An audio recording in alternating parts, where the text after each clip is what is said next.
There's a raging debate right now in the New York mayoral candidate race, and one of the major topics and issues at hand is the concept of universal childcare. According to recent news, a lot of big businesses and major companies have been supportive of universal childcare, and so there is sort of an alignment of the stars where maybe we can get this done. But I always found this idea that raising the corporate tax rate to cover universal childcare to be obvious by now, because the reason people need universal childcare at all is because of the pursuit of money from these major corporations. That's the reason people leave their communities, their family dynamics, where traditionally you would have communities and family helping raise the children.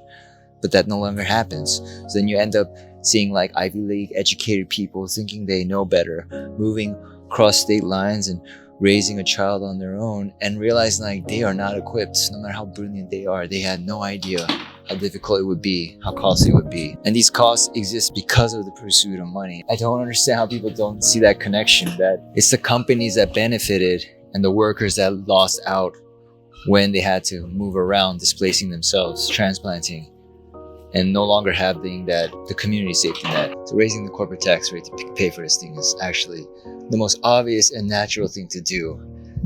Just right now, it seems to be an issue of should we or not. We don't want to disincentivize businesses from coming to the city and all that, but they're the cause.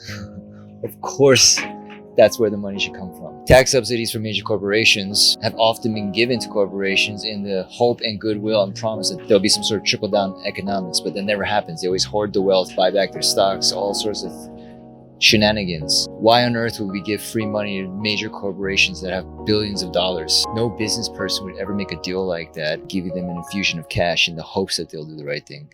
No, you have it written down in agreement that they must return on investment. And therefore, when you give subsidies to companies, it's not in the hopes of trickle down. You demand repayment in some form, like stocks, shares of these corporations. And then you create a giant fund with all the shares of the companies that are getting these subsidies, and you give out some of these shares to the public at large. And that way everyone gets a piece of the companies that they've been subsidizing with the tax money, because it's our tax money that's subsidizing these companies. And then we can either hold on to these shares or sell them. You can sell them and have money to buy for things, or you can hold on to the shares like a good conservative investor, you know what I mean? That everybody wins, everybody gets what they want. You gotta think in a very conservative manner that of course you should be getting something back for these subsidies. This is an opinion I've had for a very long time, and I don't think it should even be controversial in any way. But this issue isn't framed quite this way, and I think that's sort of what's creating these impasses in politics a lot of times, like dealing with this. So, just my 2 cents.